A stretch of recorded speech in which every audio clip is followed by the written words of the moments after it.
welcome. How are you doing today? I haven't talked about my job on my YouTube channel in over 2 years now because it's not interesting. It bums me out and I don't want to feel ungrateful, especially, like so many people lost their jobs during the pandemic, and like I didn't want to seem like a dick, right?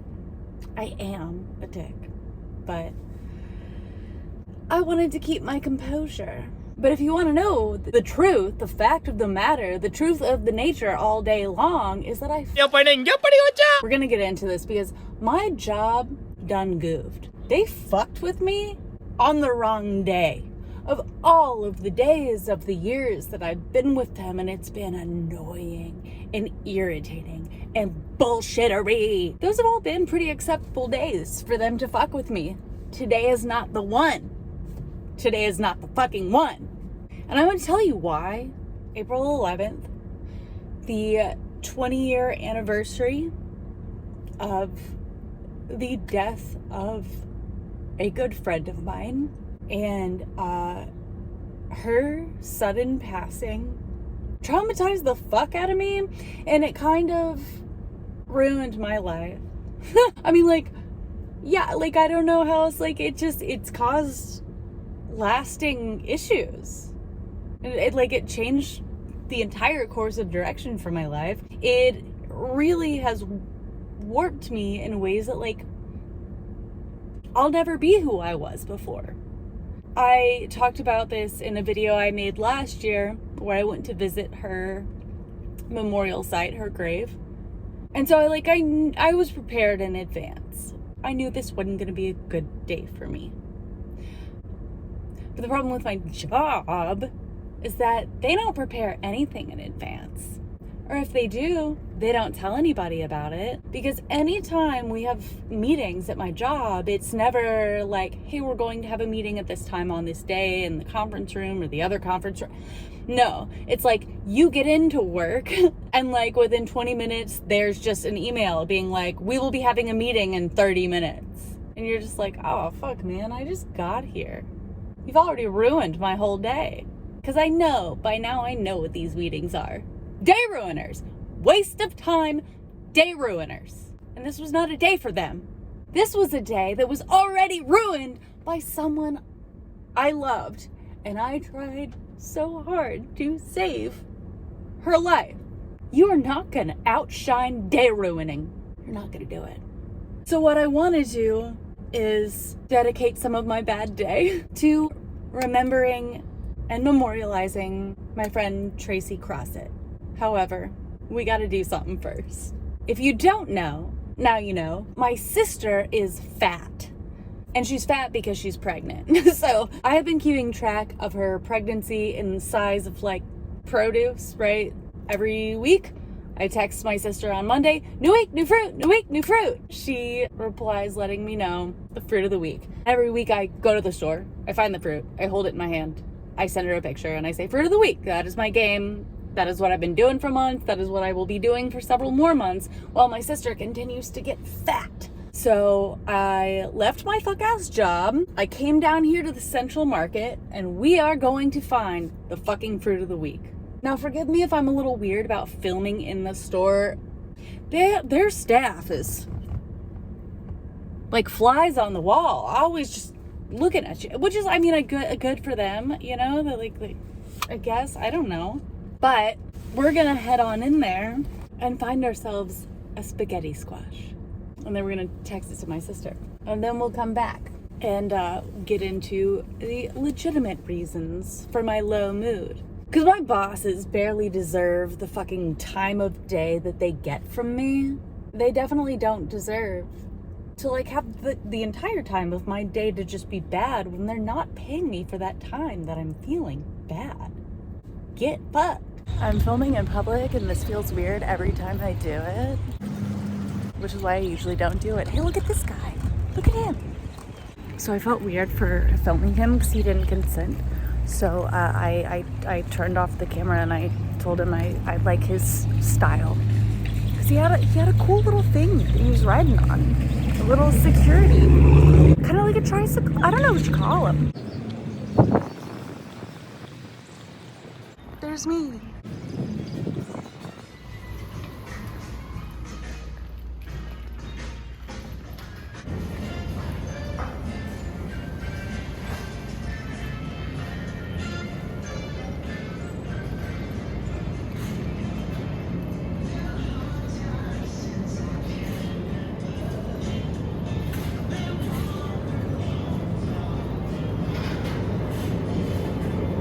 All right, there he is.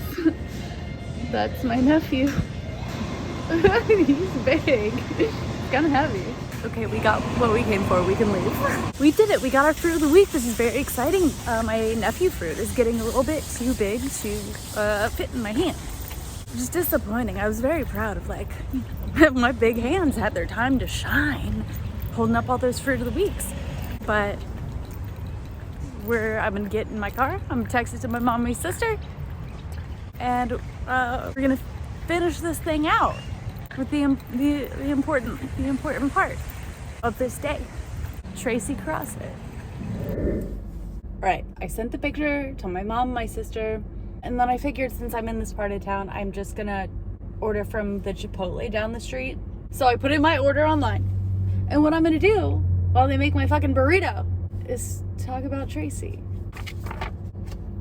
There are 2 obituaries for Tracy.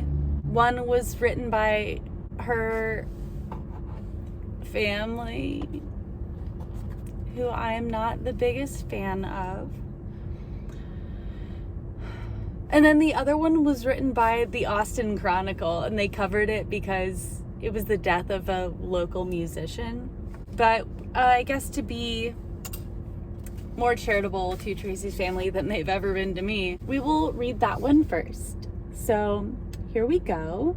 Tracy Lee Crossett, born on September 29th, 1986 in Austin, Texas, died April 11th, 2004 in Lakeway. They didn't put that in there. Tracy is survived by her parents, Steve Crossett and Faye Crossett, her brother, Travis Crossett, and grandmother, Sue Crossett, all of Lakeway. Tracy is survived by 5 maternal aunts and uncles, 18 cousins, and 22 second cousins. She is also survived by a paternal aunt, an uncle, and 6 cousins, and numerous friends. Tracy was a 3-year graduate of Lake Travis High School for the 2003 to 2004 school year. She had completed all of her coursework and was set to graduate early, on May 27th, 2004. As a sophomore, Tracy received the honor of National Merit Commended Scholar from her strong PSAT test results. She was an extremely intelligent young lady with a vast potential for her future. Tracy was part of an all-girl band, the Quicks, formerly Cat Scratch, for the last 3.5 years. Was it only 3.5 years? She loved her music and had planned to own her own music production company. She started playing in music groups when she was 8 years old. She was the youngest student ever accepted at the music camp she attended, and then the youngest music instructor at age 15 to lead the 9 to 10-year-old groups. There will be a viewing and visitation from 2 to 3 p.m. on Thursday, April 15th, 2004 at Lakeway Church, followed by funeral services at 3 p.m. In lieu of flowers, the family requests donations to the Sims Foundation, blah, blah, blah. Interesting that they had a viewing of her body. It was so weird. It was so weird. She looked like a phony wax replica of herself. It was pretty gross. It freaked me out. It was very strange to look at her or something that looked like her and be like, she's not in there. She's not in there. She's not in there. Why are we? She's not there. This isn't her. She gone. So this is the write-up that they did in the Austin Chronicle. It's written by Christopher Gray, which is interesting because I could have sworn in my head that it was Margaret Moser, But then I thought maybe Margaret Moser was the one who took the photos. But then it says photo by John Anderson. But like, I know Margaret Moser covered us in the Chronicle. Maybe I just remembered it wrong in my traumatized little teenage brain. Okay, here we go. Left to right. Danielle Starr. Oh, I might bleep her out if she doesn't want to be mentioned. And Tracy Crossett. I don't know if she wants to be mentioned or not, and it doesn't really matter because she's dead. She didn't get a say in it. Tracy Crossett, bassist for popular teen punk band The Quicks, formerly Cat Scratch, we did change our name, died Easter Sunday following a drug overdose. She was 17. A National Merit Commended Scholar, Crossett graduated last month from Lake Travis High School, finishing in 2 years and 7 months. Crossett was also a longtime participant in the local Natural Ear Music Camp, first enrolling at age 7.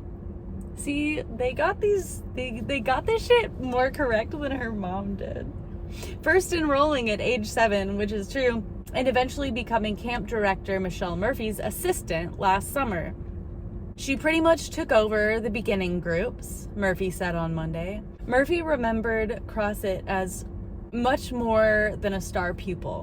When she was 9, I felt she was a friend of mine, not just a student, one of those old souls.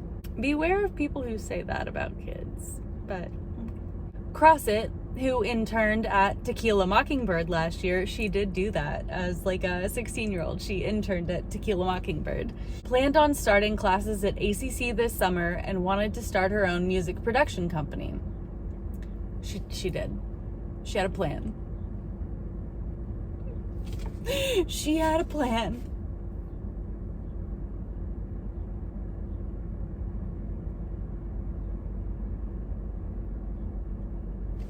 She had a plan. The Quicks had just played Ego's Punk Rock Barbecue Saturday afternoon, and her dad said it was the best show they ever had. It's probably the best he ever saw. I don't think he came to a lot of them. Michelle Murphy said, her life was too short and our hearts are crushed. Crossett's mother, Faye, in my opinion, my conspiracy, allegedly, Faye is a bitch. She is a fat cunt. Somebody lied to her several times. Told her that she was fly, hot, and beautiful. And she's nothing like that. She's nothing of the sort. Crossett's mother, Faye, wrote via email on Monday. However, we would like everyone to remember the positive attributes. Why wouldn't they remember anything but that? You didn't tell us anything negative other than she died. She had so many, the positive attributes. She sure did. Tracy Crossett is survived by her parents and older brother. Funeral services are 3 p.m. today at Lakeway Church. When I looked this up, I did find a website that has one of our old CDs for sale. I hope nobody buys it. Or maybe they will and they'll enjoy it and I'll just be embarrassed. When I was trying to look up different stuff about her death, I found several articles about heroin-related deaths on the rise in 2004. Then I found follow-up articles about what happened to because there were a lot of people who died apparently from this particular shipment of heroin, and they found and prosecuted the dealers who supplied Tracy with the heroin that killed her, which one of them was a member of the Mexican mafia, but the other one was just some 20-year-old junkie kid who Tracy knew. But something that I found in her that I'd kind of forgotten about was that Richard Fetterman, the kid who sold the heroin to Tracy, I guess they had met each other by attending a drug treatment support group 4 days before she died. Fetterman bought the drugs from a fellow named Arnold Lopez, who was 34. They were sentenced to terms of 47 and 35 years.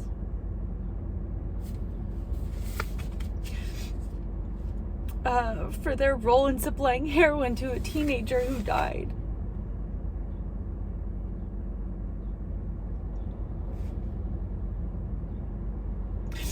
And, God, as much as it, like, has fucked up my life, not having Tracy, there are still a lot of people who don't have, Richard Fetterman and Arnold Lopez in their lives.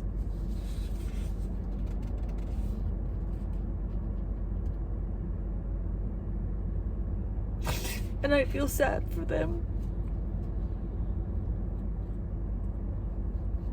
But like Richard Fetterman, I mean, I think he was kind of going around to NA support groups and